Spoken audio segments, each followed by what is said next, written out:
No. 15 seconds. You're not tagged. All right, so I got to go to your wall, and I got to share this. No. I'm going to tag you at the end. But while it's simul... Can he do it? Can you tag? You know how to tag? I wouldn't. Tag? I wouldn't have Alright, to. never mind. There's like a...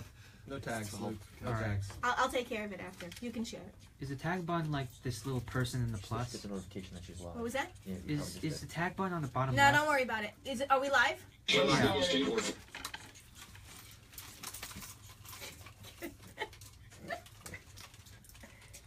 Oh, it's the pen.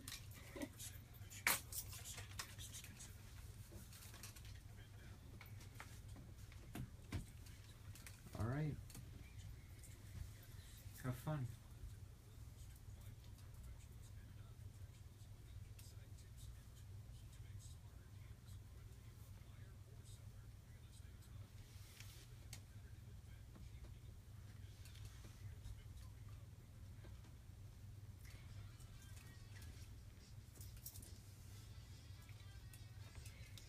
So you know why we had to come in with that, Very right? classy. Yes, Very classy. yes, because today is your birthday. Yes, I'm 39, just like Jack Benny. Oh, you're on the 39 mark, huh? There you go. Can I tell everyone what your real age is? You can give it to them in any numeral value you The want. 50. I He prefer is M. 50. I prefer how the Romans did, the people of my country. M. M. I'm M today. Tomorrow. Tomorrow. Yes. Happy birthday. Thank you very much, Victoria. Yeah, so you are now the oldest person in the studio. I'm the Woo! eldest. Love The it. eldest. The eldest. And the wisest? Let's quit while we're ahead. I'm the eldest. All right. Well, I am Victoria Rivadeneira, and we live video stream from New York's WOR iHeart Studios on Facebook.com/Victoria RIVA every Wednesday at 12 p.m. Eastern Standard Time. Our show airs on AM 710 every Sunday morning, and our podcast can be found on retalkradio.com. And you are listening to Real Estate Talk, and I am here with the birthday boy, Phil Ferranda, and we have a very special guest here today, Dave Greenwald from Trust Stamp. Welcome back, Dave. Thank you. Glad to be back. Nice to have you here. And we also have Ralph D. Bucknera, and I know I said it right this time. You did. You got it perfect. Residential Home Funding. Thanks for having me back. Yeah, thank you. Thank you all for being here. Certainly. So, Phil, it's your birthday. It is. Tomorrow. And guess what I got? What did you get? I got a gift. Tell me all about it. See, I don't like gifts. I just want, give me money. I got a gift of money. Really? I did. What was the occasion? I don't know. So, Okay. a couple of weeks ago, I get a check in the mail for All right. $2,500. I love that. You like You that, have right? my attention. Yeah, I knew I would. So I get this check. Ralph, you're going to love this. Okay. I get this check. It's made out to me for $2,500. And I go, wow. And it's on a Friday afternoon. I look at it and I say, well, who is this from? And it says Teachers Credit Union. Dave, here's the kicker. I am not a teacher. I was about to And say, I- I didn't know you taught. I am not a teacher. You're not a credit union. And I'm not a part of the credit union, right? So I said, wow. So what I'm thinking is most people, if they get a check like this, what would they do with it? $2,500. Most people would cash it. They Yeah, would immediately. definitely deposit that check, Instantly, yeah. right? Definitely. I did not. Okay. I put it on the side because me being me, I say, well, this is obviously a mistake, and I'm just going to put it aside, and hopefully they'll catch up with it. Did you think to call on it? I thought about calling on it, Okay. but I didn't know who to call. Okay. Right? So here's the best part. The next day, which is a Saturday, I get a text on my cell phone that says, hey, Victoria, my name is so-and-so. Just wanted to see if you got my gift. And I go, who is this? And I go, what is the gift? And he says, well, it's a check. And I go, who is the check from? And he says, the Teachers Credit Union. And I said, I'm sorry, do I know you? We're connecting the dots, We're though, aren't we? connecting the dots. Yeah. So I go, do I know you? And he says, well, we have a mutual friend. And our mutual friend is the CEO of, whatever company, who's out in Denver. Okay. And what he didn't know is he pulled that from social media. But what he didn't know is that I am really good friends with this person. So when I get this text, I go, really? I have to figure out what this is about, right? So I'm going to call him. Now, most people wouldn't be able to do that. If you're friends with somebody on social media, their CEO, you're not going to get them on a Saturday or a Sunday. You're Yeah. going to wait till Monday Sure. after you probably put that Yeah. check in Or maybe you don't the even bank. have their number. Or maybe you don't even have their number, right? Correct. So what happens next is I write back to him and I said, so all right, we have this mutual friend. What is this check for? And he says, well, your friend told me that you like to shop. Well, that's true. I do like to shop, right? Shocker. So he says, and I am the director of a secret shopper company, and the teachers union is doing this research. So we went ahead and sent you this check, and we want you to deposit it via your mobile phone. And he says, I'm going to send you all of the instructions. Dave's shaking his head. Buzzwords, yeah. Exactly. Right? And I'm listening to, and I'm not listening, I'm reading this, and I say, yeah, no. Well, here's a lot of red flags that went up immediately, right? Number one, why would you send me a check without knowing that I'm going to do the work? Number two, if I am in agreement to do the work, wouldn't I have to fill out some sort of tax forms? Right. Right? Yeah. 100%. W-2, And then something? W-2, 1099, right? Actually, I think it's W-4 that you fill out W-4, on the yeah. other side, right? Right. But, Yep. you know, anyway. So I say that this is really strange. So now I call my friend out in Denver. Okay. And he answers the phone. And I said, hey, do you know this? And he's like, no way. He goes, I have nothing to do with this. Never, ever, ever told them to call you. Wow. So I go to the post office and I said, look, this is obviously a federal offense here, right? Because it's mail fraud. This is what happened. Are you interested in this? And they put me in touch with the postal inspector, who puts me in touch with the FBI. And apparently this is a very big scam. Yep. And they said most people deposit that check, and then these people will wipe out their account. Yep. And then you're also responsible for that check because it's a fraudulent Yep. check.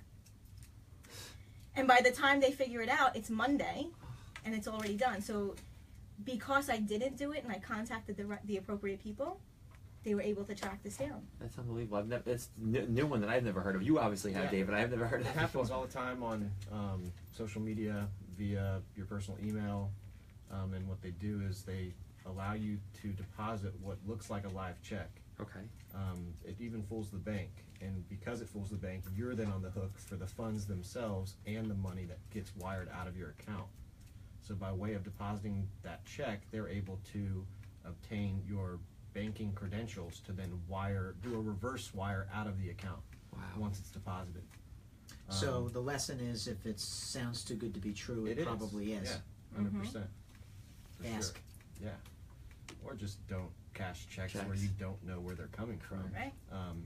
And even in the event that you do know where it's coming from and it just looks kind of skeptical, like you're not expecting it, a lot of times what they'll do is they'll impersonate someone that they know you're familiar with, because they know that the likelihood of you depositing that check is higher, and then the fraud can be carried out. By the way, I need to borrow $2,500. Sign it Well, over. I don't have it. But I know where you can get it. Okay. I can give you his Teachers number. Credit Union, Denver. So you did your due diligence, I thank did God. my due diligence, yeah.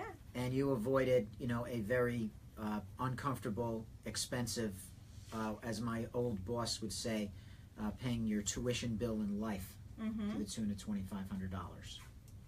Yeah. So, because of this story, I had a conversation with Dave. And Dave said, there's a lot of this going on. Wire fraud is very Prevalent? prevalent, yes. Thank you. That's a good word. Thank you. I'm actually looking for his bio right now, which I don't have. So Fine, I fine. want to Trying remember introduce him. my thesaurus. Yeah, I want to introduce Dave because he's a very impressive, very, very big deal. He is a big deal. Right? Ralph, isn't he a big You deal? guys It's a huge deal. You guys are I just too found much. out. You guys are too He is a much. big deal. Yes.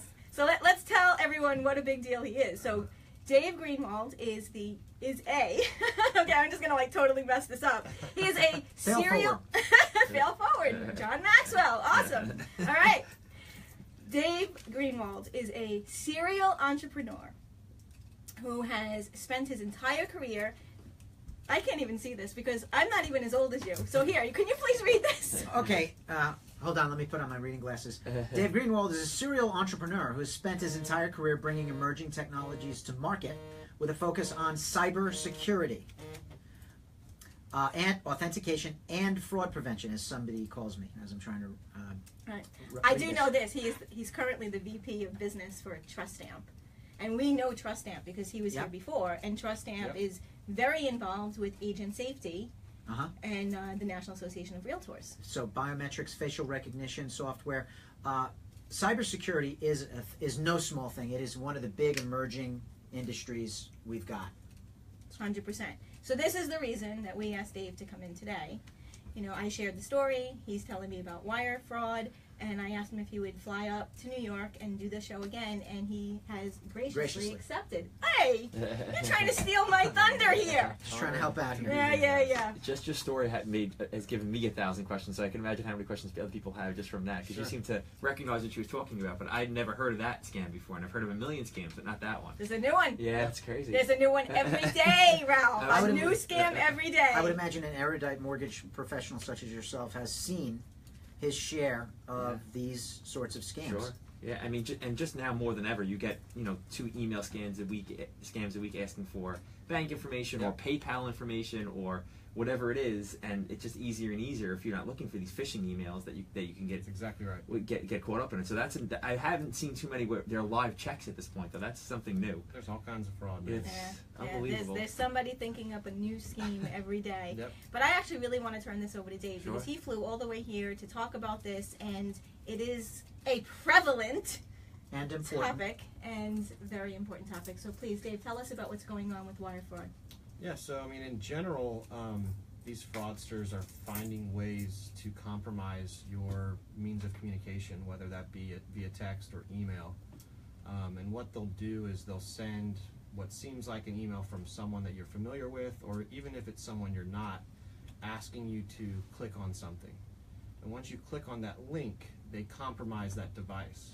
And from that point forward, they can actually, from a distance, see what you're doing, how you write, how you sign in your signature, and they're waiting for the later stage in a financial transaction to then pose as you and complete that wire transfer.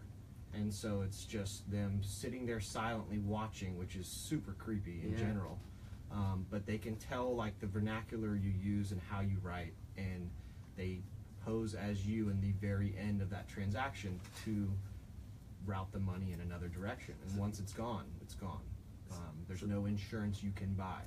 So they play a long game also. It's not just something that happens overnight. It's something that they could be following you for a long period of time. Oh yeah, and this is 2 guys in a basement all the way to an entire office of people in a very sophisticated outfit. Offshore. Every day, offshore, inshore, doesn't matter. The money rarely stays in the States because if it is, it can be traced and then it will be brought back to the bank in which it was defrauded. So much of the money that is defrauded goes overseas so that it cannot be traced. So I have a question. How does this relate to the real estate industry? I think that the real estate industry is ripe for this type of fraud because of the volume of transactions that go on every single day. And the fraudsters realize that because of the money that gets transferred at the end of a real estate transaction, that it's very vulnerable to this type of fraud. So they're looking for, that tail end of the process, and they're watching the email communication that goes on. And when they realize that the transaction's been agreed upon and the money's going out, that's when they take over. Right, funds are changing hands anyway, so it's routine. They disguise themselves in the routine. Yep, that's exactly right. And there have been some spectacular losses even in our backyard. Oh, millions and millions. Yeah. We just, Victoria and I met yesterday, and we were talking to some folks, and they mentioned a $6 million loss. They mentioned a $1 million loss. It's wild. But imagine, you've worked your entire career to buy your dream home, and and you think you've agreed upon the deal with the seller, and all of a sudden you go to tell your attorney to wire the money. They wire it out, and they come back to you and say, "We're sorry, but it was fraud, and the money's gone." Can you imagine the negligence and liability issues with the people that are handling the money, the title company, the attorneys, the bank, just the fan effect, the domino effect of everybody involved there? Yeah, it's if you could imagine, you're a realtor that's built a relationship with a client for years, and they've purchased all their homes through you. They've referred you to their friends and their family to process their real estate transactions, and lo and behold, a fraudster kind of intercepts that relationship and wires out their life savings, and it's not your fault, but that client comes back to you like, well, what do I do now? Right, and now who's liable for that? And everyone's pointing fingers at the other person. The attorney's pointing fingers at the title company's pointing fingers at the broker. It's just like this mad scramble to Or the try. bank. Yeah, Yeah. and my question to you on as far as the phone scam goes, you're saying somebody gets onto your phone. Is there any way to prevent that? Let's say you click the link. Is there any way to prevent that after the fact? Is there any settings on your phone? Is there anything that somebody can install? So once they're on your phone, they're on. It's like once you physically click the link, you're giving that person permission on that device, and that's not. I'm not going to get terribly technical Yeah. because that Yeah, I would get it. probably just confuse people. Yeah. But you're basically saying yes, and that's why what we would tell people is don't click anything you don't know of. Sure. When you're looking at who sent the email, look at the name, make sure it's exactly the same name. What they'll sometimes do is add an S or add an I or add an E to the last name of an email, so that you're not really looking for that because you see like the first 4 letters. Like if I see Victoria's first 4 letters in my email, I'm not going to question it. Yeah. I'm just going to say, of course it's her. She emails me every day. We work closely together. It's all good. But because the fraudsters are becoming so sophisticated now, we can't do that. And we have to be very diligent in how we transact and know that the fraudsters are innovating every day. And as we build technologies to defend ourselves against that, we have to keep that in mind, that they will continue innovating and we have to continue trying to stay ahead. We almost have to change a wire of money into like nuclear codes. It's almost like we have to have more than one person verify before anything goes forward. Like for example, before there's security protocols Yep. at high military levels, right? So no one can act unilaterally on one of those maneuvers. Same thing here. Right. So what are some of the steps that a smart attorney or escrowee in a real estate transaction can do to avoid falling into this sort of a trap? Yeah, so let's take a step back and let's talk about kind of some of the preventative measures that are a part of that process. And historically, wire transfers, the way that they're authenticated is a wire request comes in via email, and a financial advisor or an attorney will make an outbound dial to that person. So they'll call out to that person to verify their identity. And it's normally done via voice. But what these fraudsters are doing is they are forwarding that callback verification number.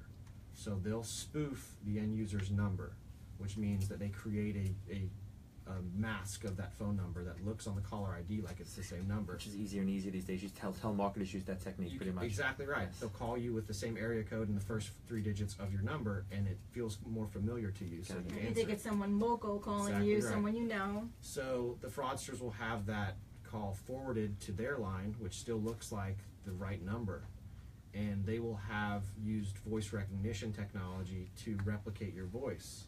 And so your advisor's calling you, it sounds like you, and you're saying, yeah, accept the wire, and it goes out, and you're done.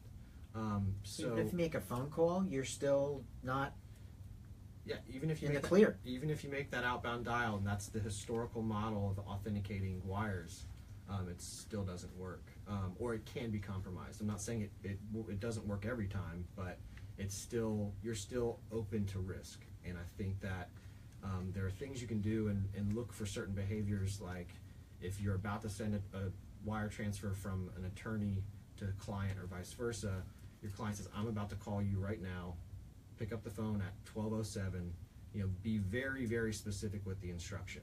And then you kind of have these checks and balances that you can try and mitigate your risk a little bit better. But how many people are really doing that? They're not. And I, prior to Trust Stamp, I was with Pin Drop Security, where we did like call center fraud prevention, and this was a big part of it for people like E-Trade and TD Ameritrade, who were clients of ours. And the only way that we were able to kind of fit in that authentication model was to literally sit on each of these calls and verify the device that was used, geographically where the call started, and take in all this other data that was traditionally not used to verify each party.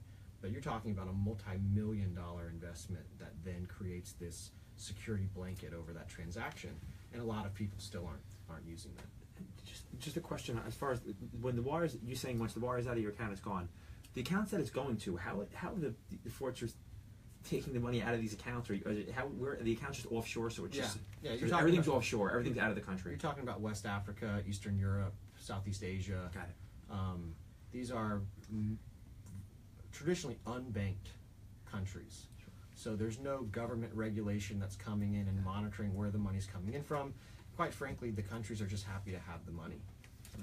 However they can get it. Yeah. So we're every day it's a fight, and we're just trying to help educate and start looking at ways of preventing. Well, that's awesome. When we come back, Dave Greenwald from Trust Stamp is going to dive in a little bit more and tell us some of the wire fraud losses that you've actually uncovered in your research. I'm Victoria Rivadeneira, and you're listening to Real Estate Talk on New York's AM 710 WOR from iHeart Studios. Okay. Wow. Dave, interest rates go up. I either need you to speak up a little louder or move closer to the mic. I'm good though, right? Yeah, you're good. These are the questions. Yeah, if we could start. We Can already you covered imagine? this one. No, we come back, you it's can actually talk about blowing my mind a little bit. Let's That's start how here. Okay. far it's gone. Because there's just some numbers and figures that I want to throw out there that are just alarming. Okay. When you talk about just the total losses. Okay, listen. I am all for that. Shock rate. Let's scare the living hell out of people. That's what we're going for. That's exactly what you're trying to do. Well, and it's funny. We're not doing anything other than throwing some facts down, right? That's right. Nothing made up. Just remember, there's lies, there's damn lies, and there's statistics. That's right. But these are actual factual events. Whoa. Yeah. I cannot imagine. Yep. Scary, right? We've had jewelry thefts at open houses. We've had, we've seen things. Laptop disappears. But to have that kind A of money. cord. Yeah, a cord. We've lost a cord. But to have that kind We're of... blaming you, Ralph, by the way. What kind of cord did you lose? We lost our audio cord. There's no way he stole an audio cord. Yeah, I think your guy did. I did. That's my story, and I'm sticking to it. That's There's it. got to be cameras in here. I see. What's his name, John? Andrew. Andrew. Yeah, Andrew that's took it. the audio cord to Nigeria. Maybe go in the. Where was the cord? Where was the cord? It was over there where he was standing. That's why he did it. All right, so once we freak out about these statistics... Okay. So when we come back, you can tell us some of the research that you did, Yep. and then I'll ask Yep. you. What do you want me to ask you? Just let's start there and then go to. What is the state of the email phishing? Yep. And then we can just start here and go down as you wish. You already I'll covered let this. you know. Coming back in 20 seconds. So we're just Everyone speak directly into the mic.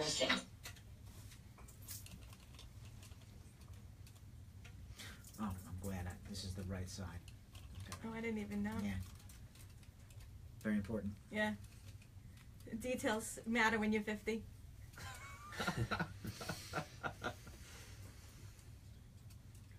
Pop.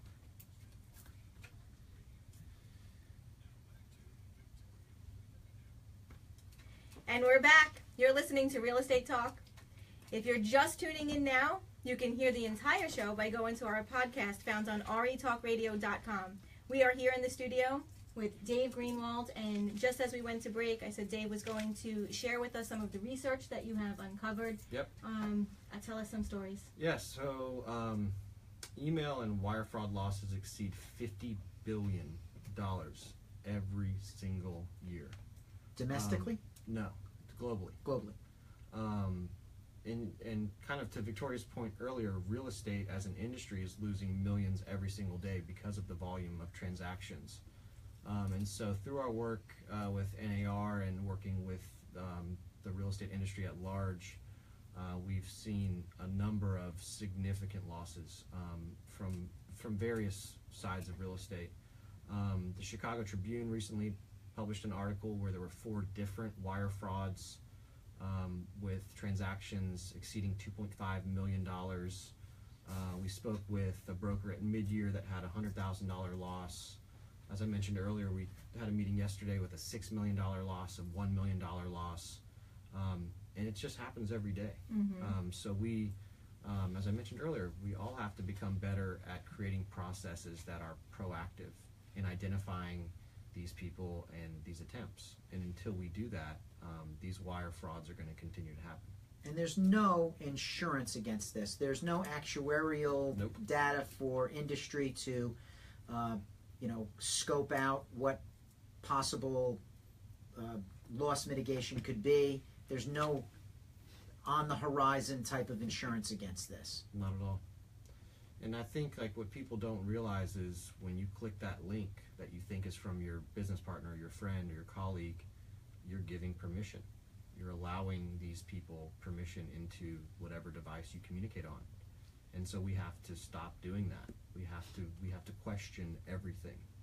And until we become proactive in that manner, this fraud is going to continue. That's really scary.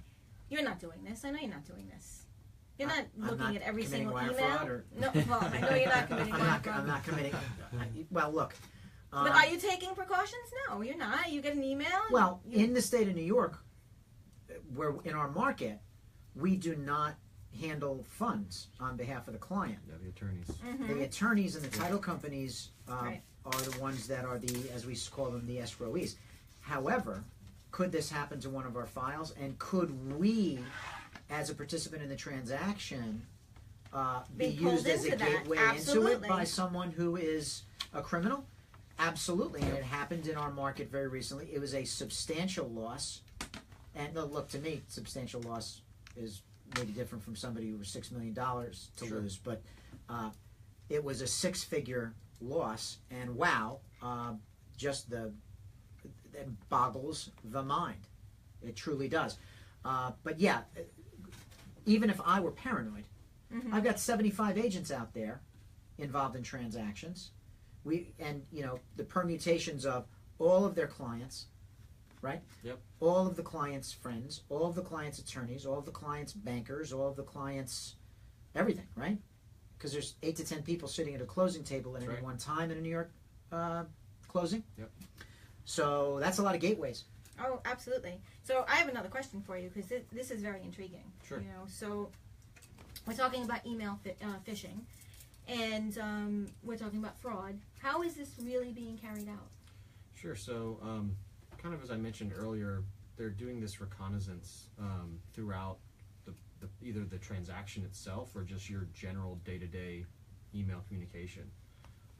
So they're noticing that, like, Victoria signs sincerely, Dave signs cheers, like you sign regards. They know that maybe I use my initials in my signature versus using my full name. They're watching these behaviors and these mannerisms, and they are able to impersonate you. Jerks. Yeah, it's insulting, You right? know, along with the impersonation question, can I ask you if all these new tools on the internet that help these sites follow your tendencies, like Yep. if I'm on Facebook searching for something, then all of a sudden I'll see advertising for those.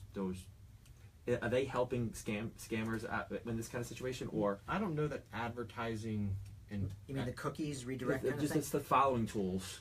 I don't think that they're tracking your behaviors and how you interact with websites and what you Okay. search for. I believe it's against the law for them to track how you communicate. That's a really good question, by the way, because the other part of the pendulum swinging here is that, we don't want people to be afraid to buy something on Amazon. We Right. don't want people to be afraid to buy a loaf of bread, Sure. right? This is very specific to a certain silo of industry. And the fact that, eBay knows that you're looking at an iPhone case doesn't necessarily mean that they can be a gateway into stealing your identity over there. I guess it starts with an email hack. Sure. I mean, that's really where it starts. Yeah, but it's not to say that It's a really good ad question. tracking can lead to targeted advertising, which can come in the form of an email, which can contain a link, which could then be used to ransomware your device. Oh, you're killing me. And Yeah, this and is start- scary stuff. And start, the process of email phishing. And so, again, it's just, if you didn't email someone asking for a link, and even if you did, you better verify that it's coming from a trusted source, or you will be next. So secure email is a thing, not just at the governmental level. It is, but I think traditional means of email encryption even are, have been proven to be compromisable. And what we need to start doing is looking at ways to innovate that traditional model and be better at authenticating who is sending and who is receiving. How? Well, I mean, I don't want to brag on Trust Stamp, but Brag on But Trust Stamp. Trust Stamp does have but some. If there's some sort of- industry that has something in the lab, yeah. I need to walk out of here without tears in my Yeah, eyes. so, you know, we play in the biometric authentication space, and we believe that biometrics are one of the only forms of uniquely identifying someone. So in the event that there was an application where you applied biometrics to that process, I think that it would be well received, and I think that it would give people a high confidence of who they are communicating with, and knowing with certainty that it's coming from or being verified by a trusted source. So my thumb on my home button on my iPhone is a biometric. Yes, but it's It's rudimentary. I don't want to burst your bubble. It's not enough. Yeah. There was a college or a education organization in I believe it was China or Japan that took a still image of someone's thumbprint from 30 feet away and replicated it and got into their phone. So Why can't these people do something for good? I mean, you know, that kind of effort. You know, I thought crime was supposed to be some sort of like a shortcut, the right? Yeah, this is a lot. There's a lot going into this. This is working at NASA, not working on. Yeah, we could get to Mars. Can we recruit some of these guys and get to Mars, cure cancer Probably or doesn't something like pay that? enough. Look, they can That's get exactly millions. right. Think about it. I mean, if each hit that they get is 7-8 figures, and they're only making a couple $100,000 at NASA. Like, Yeah, which job are you going to take? And you're living in a country where it's not going to put you in jail. So does Trust Stamp software is it unique to Trust Stamp, or is it will it integrate with a facial recognition software on your computer or on your? Yeah. So just to be clear, Trust Stamp. What makes us unique is we combine facial recognition with something we've patented called proof of liveness. Okay. There's a lot of facial recognition players out there. It's a very crowded space, to be blunt. Well, you see it more and more now, even on your desktop computer. Yeah. They all come with facial recognition now, so it seems like it's more and more now, easy to access. Yeah. So what we do is we combine that facial scan with proof of liveness, which is our unique ability to determine there's a live 3D human in front of the camera. Okay. Instead of a picture or a 3D printed image or a video of a face that they then put in front of the camera to spoof and to basically deter the process. So we believe that combination makes us very unique in the space and provides a more holistic and comprehensive analysis of that individual to identify them. Sure. So with your cybersecurity background, do you see this fraud progressing? You see better scams Absolutely, each day? and it will never end. I would love to say that we're going to eventually invent something that's going to wipe out fraud across the world, but that's never going to happen. They just adapt. Yeah. And for us as a business, we're going to continue to innovate and bring to market technologies that help combat these fraud issues. So, I'd love to say it's just going to go away, but it's only going to get worse. That's a scary thought. Yeah, it is. It definitely is. So so it's like a virus that what do you call it? They mutate. Yep. Right. So and when you have to update your computer virus software, it's because they're always coming up with new code when they're trying to give your computer a worm or a virus or a bot inside it that'll steal your information. So the most common ways for someone's security to be compromised sound almost completely along the lines of clicking on a link. Yeah, I wouldn't say that's like the dominating way that it's happening. I'd say that in the way that fraud is trending at the moment, that phishing is one of the biggest trends that we're seeing. But again, the consumer industry and the enterprise will start being able to combat that, and the fraudsters will invent ways of getting around it. What else have they used? Ransomware attacks are huge right now. Phishing attacks are huge right now. Talk about that. What does that mean? Yeah, so ransomware is where they actually take over your device. Phishing is where they take over your email account. When you look at fraud in general, there's 3 ways to rob a bank, right? You can go online and try and siphon money out online directly on the bank's website. There's enough protocols and cybersecurity in place to where that's really hard to do. You can walk in a bank with guns and try to rob it, and that's very unlikely that you'll be successful. Or you can call into the call center, and you can socially engineer your way into someone's account, because all of these out-of-wallet questions have been compromised. Your social's been compromised. Your mother's maiden name's on Facebook, and your dog's name is on Instagram. And people publicly talk about your birthday, so that's public 100%. knowledge. Yes, that's right. Right, so people know your birthday Yeah. and such. Look, I don't want to be the only one who gets Yeah. a check. Yeah, thanks. Your account keeps Anytime, everyone that's time what you friends leave are for. Yeah. So I would say like ransomware Yeah, phishing. my mother's maiden name is McGillicuddy, by the way. Yeah, sure it is. Ransomware phishing and call center fraud, I think, are probably the hottest 3 right now. And there are some emerging technologies that are helping address those 3, but it's never enough. And what I've seen in our work with people like Price Waterhouse and working with Leonard Kwan, who's the head of counter financial crimes there, is these organizations are setting in place these massive cross-channel fraud strategies where they have this orchestration of different vendors and different technologies to make a more comprehensive risk mitigation policy for the business. And what I think has to happen in real estate is you have to have that same approach, the same approach that a Morgan Stanley would take for mitigating their fraud risk. A massive brokerage should be doing the exact same. Like the dollars that are being lost at the bank are the same dollars that are being lost at the brokerage. Yeah. And for whatever reason, there hasn't been that shift in No. the way that people are protecting themselves. That in the real mindset has estate definitely industry. not shifted.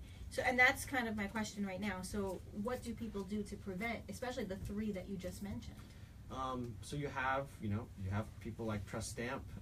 You have people like Pindrop that I was with prior.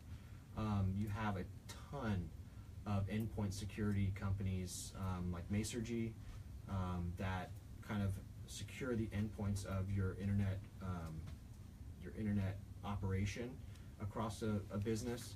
But I think like the point I'm trying to make is you can put these in place and orchestrate them in a way that really protects your entire operation.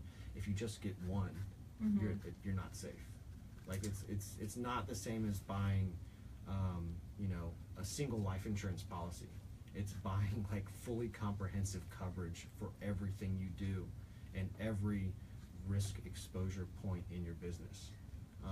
But you have to look at it from a technical perspective, and it's not like you're only looking at like the day-to-day ways that we interact and how we do business. It's where are my vulnerabilities across this cybersecurity spectrum in which I live in as a business, and how am I helping to reduce those risk exposures that I have inherently. So, what I'm hearing though is that that's the mindset that has not been developed. It's interesting to me that banking operates in a totally different way than real estate, even though there's so many similarities in the way that people transact in both industries. Banking has taken heed to a lot of these mechanisms that can help prevent fraud. Truly, they have. And real estate just hasn't made it there yet. But we're going to keep pounding on that door, and we're going to keep educating, and I think over time you'll see that shift happen. I think NAR is behind it.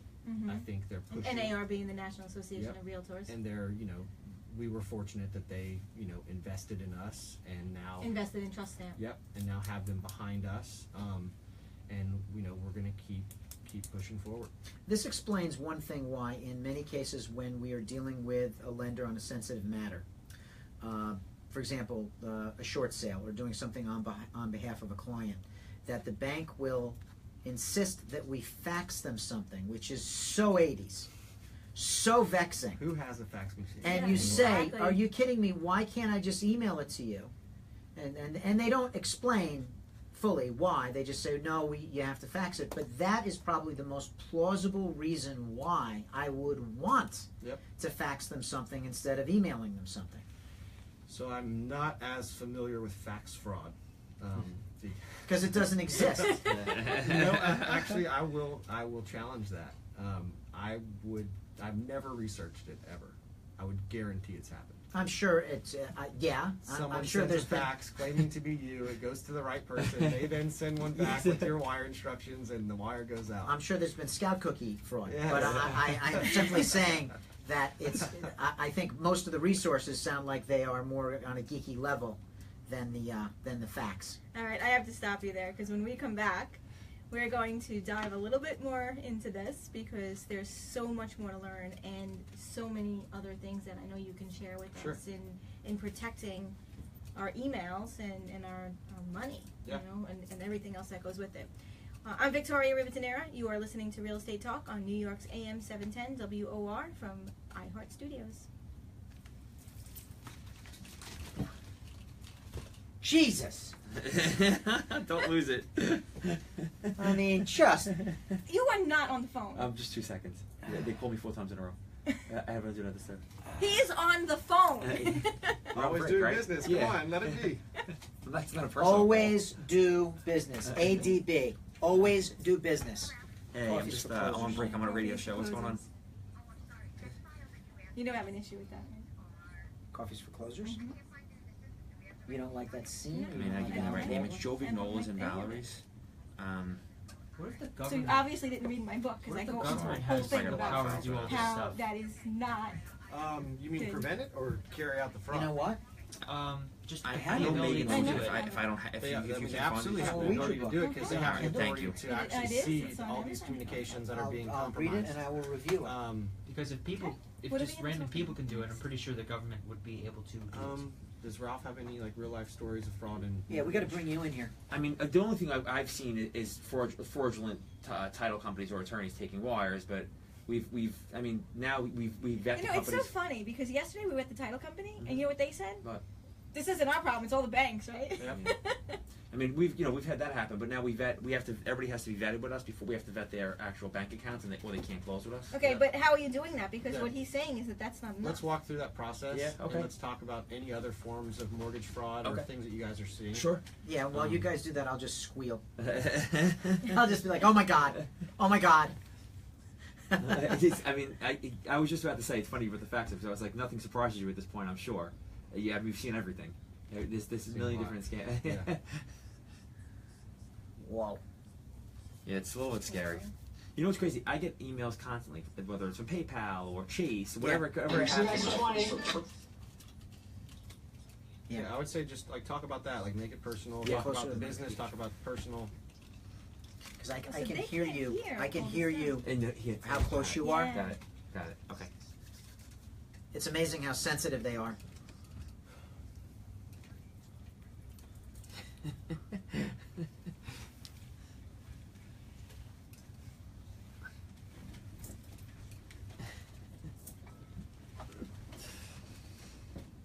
And we're back. You're listening to Real Estate Talk. If you're tuning in right now, you can hear our entire show by going to our podcast found on retalkradio.com. We have a very interesting topic today with an amazing guest because you are just a wealth of knowledge when it comes to cybersecurity. Thank you very much again. Ralph, I wanted to ask you, you know, being on the banking side, what is it that you're doing to prevent these wire transfer fraud? And, you know, obviously, I've witnessed a lot of wire fraud and attorney fraud and title company fraud over the years, taking wires that were meant for somebody else. Right now, what we're doing is we're trying to vet the companies up front. So we're checking their bank accounts and then How are checking you doing that? We're going through the wiring instructions. We're actually checking their account numbers on the bank accounts to make sure it's a real bank account that really is connected to them. But by the signs of what I'm hearing, that may not be enough to it. Yeah, I mean, I think it's not about like that not being enough. It's just creating more of a comprehensive process. So, you know, I'm sure you guys are doing a huge job. You know, a great job. You guys are a huge company, and with that said, I'm sure the process is comprehensive to your standards. But what I'm trying to stress on this show is you have to continue to improve and always evolve. Well, because that person on the other side of the transaction, even if we vet their account could be compromised. Yeah. So just we're back to the same thing again. Where Third base. Yeah, exactly. Even that's, we probably have to do more. I mean, just in my personal life, anything I have an account for, whether it's PayPal or it's Venmo or it's Chase or whatever it is, I mean, I'll get something once a month that's fraudulent based around those accounts. I mean, literally that often I'll get something that says, hey, your PayPal account is, you click this link or whatever. And I always, to this point where I actually had an incident once, it was Chase, this is probably 5 years ago, where I actually logged into and put my log information in. And luckily they caught it immediately. They started to try to take money out of the account. But I did it for one time. So now I actually check the email address to see exactly where it came from, because it's usually not the same as what the name is. But yeah, I mean, I think I get stuff a few times a month in regards to just phishing scams. And you look at, I mean, there's tons of these scams. It was interesting. My sister and my grandmother were scammed years ago. And they're connected on Facebook, obviously, and I guess I'm not on social media, but there's like some sort of association because they're family members, and you can tell that that's my grandmother and that's Stacy's grandmother. And they called my grandmother and they said, this is Stacy, I'm in jail, I need you to send bail money here. And it sounded like Stacy. She thought it was Stacy. It's her granddaughter, so of course she's gonna immediately feel inclined to help her. Had she sent that money in, they then would have had her credentials. They then would have been able to draw money out. It would have been this whole process, and then. So it's not even about them getting that initial payment. It's about getting everything all subsequent the to information. that. I mean, it can be. I mean, it can be a volume play where they take these little chunks of millions of people, and it's just kind of constantly churning money in. I'm also in the market for a new place in Atlanta, and I'm looking at these condos on Craigslist because it's just kind of like a general public consortium of properties that you can look at, and what they have is the same thing. They have, okay, if this is the property you want, I'll leave the keys at the concierge, go ahead and wire the deposit. And like 50% of these properties are legit, and you think that this is the place I want. It looks beautiful. It's a sweet deal. Like, how am I getting this high I don't want to lose it. Yeah. If I don't do it right now, the next guy's going to come by and scoop up this awesome condo. And if you go through with it without physically going and seeing the property, you are potentially subject to the same type of fraud. I've actually seen something that now more and more lately, because now there's more investors out there trying to prod people to sell their homes to them for cash, whatever it is. There's a big flipping market right now. I've heard of people getting letters that saying, hey, send us your wiring instructions, or send us your checking account information, we'll wire you initial deposit to buy your house in cash, and then they have their account number. And that. So I mean, even that stuff you have to be. You got to be wary of everything. Anytime there is sensitive financial information being communicated electronically, there is the appetite for fraud to occur. So again, I'm going to ask you, what does someone do to prevent this? It's kind of I don't want to be repetitive, but it's just creating this unique combination of checks and balances and always evolving that process. So it's what is good enough today will not be good enough tomorrow, and as a whole, as a public working towards the greater good for all of us to be able to transact in a safe environment, we have to collaborate, we have to brainstorm, we have to innovate. And that's, I don't have an answer today, but it's just being aware and making sure that we continue to evolve as a society to battle against these people that are coming to us and wanting to steal the money that we work very hard for. Very hard. And in the real estate industry, making purchases that are potentially the biggest purchase of your life. And how do I protect myself and my loved ones? You have the agent, the buyer, the client, the broker, the closing attorney, the title company. Everyone's involved, and it's like, how do we all work together for the sake of securing that transaction for the client? And I think what each of those parties don't necessarily understand is it's their reputation. It might be the client's money, but it's your reputation. And if a client gets defrauded and they claim that they worked with X broker or X title company or X attorney, and that gets out, it's your... That's a very good point, because they're not going to say, this was a fraudster that did this to me. They're going to say it was X, XYZ, and this attorney and this bank. So it's a mortifying, financial loss for the client, but it's a devastating reputational risk and loss for all of the other parties involved in that transaction. This actually bolsters one of the things that we tell our agents, which is to have a list of trusted, proven, vetted banks, lenders, attorneys, and so forth to recommend to our clients. Because if somebody chooses some guy out of the yellow pages because they're the cheapest, you get what you pay for. And while there is no warranty that the attorney that I will refer you to or the lender that I refer you to is going to be 100% perfect, a track record certainly is a hell of a thing to be able to say in front of a judge. Of course. This is why, you know, and God forbid this even happens. Yeah, it's we have to evolve. It's all about evolving. It's a mentality. Yep. It's an approach. It's a sensitivity. It's an awareness.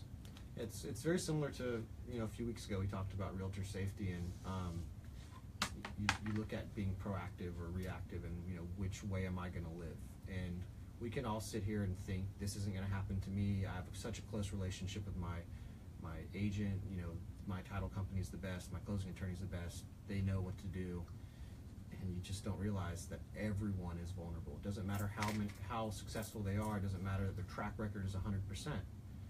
They can be compromised like anyone else. Yeah. So basically, what you said really just kind of goes out the window because you Often can what I have- say goes out the window. It happens all the time. You think you're the first person to tell me that? But you know, we have a team together where we all work together. We have the bank, we have the title company, we have the realtor, you know, with the attorney. But just like Dave said, it's not those Not a guarantee. players. It's not those players that are doing anything wrong. Yeah.